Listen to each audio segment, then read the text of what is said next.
मैं उद्धार का कटोरा उठाकर यहोवा से प्रार्थना करूंगा।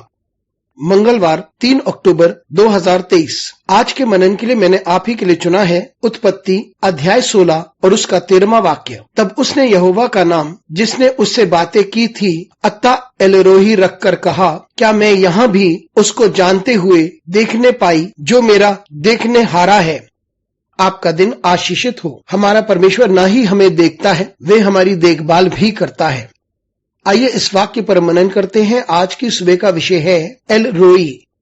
यह वह समय की बात है जब हाजिरा को सैरा से दूर भागना पड़ा, क्योंकि सैरा को लगा कि हाजिरा उसे तुच्छ नजर से देखती है, और क्योंकि हाजिरा एक दासी थी, नौकरी कर रही थी, और क्योंकि वह सारा की दासी थी, सारा नहीं चाहती थी कि वह उसके साथ बनी रहे, और इस कारण हाजिरा ने सारे को छोड़ दिया। लेकिन हाजिरा ने परमेश्वर को पुकारा और परमेश्वर ने अपनी दृष्टि उसकी ओर लगाई, और हाजिरा ने ये अनुभव किया कि परमेश्वर उसकी देखभाल कर रहा है। परमेश्वर ने ना ही उसे देखा, लेकिन परमेश्वर ने उसकी देखभाल भी की। इसका अर्थ है कि परमेश्वर ने उसकी देखभाल की और उसकी आवश्यकताओं को पूरा किया। परमेश्वर ने उसके लिए प्रयोजन किया और उसकी चुनौती में परमेश्वर ने उसकी अगुवाई की और परमेश्वर उसके साथ था। मित्रों, ये बहुत महत्वपूर्ण है कि हम इस बात को समझें कि परमेश्वर अपने लोगों के साथ किस तरीके से बर्ताव करता है। हाजिरा इब्राहिम के परिवार की नहीं थी, फिर भी परमेश्वर चाहता था कि इब्राहिम की संतान आशीषित हो। लेकिन फिर हम देखते हैं कि एक थकी हुई, हताश,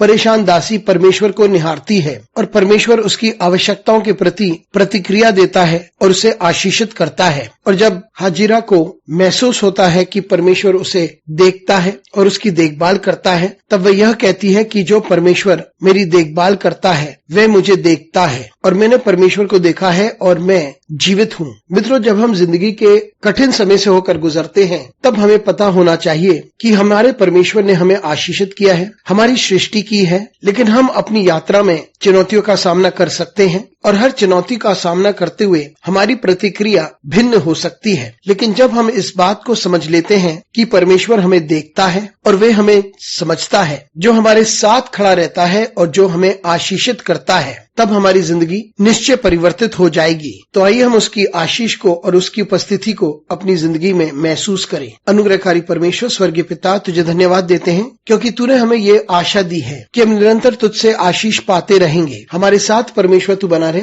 यीशु मसीह के नाम से मांगते हैं, आमीन।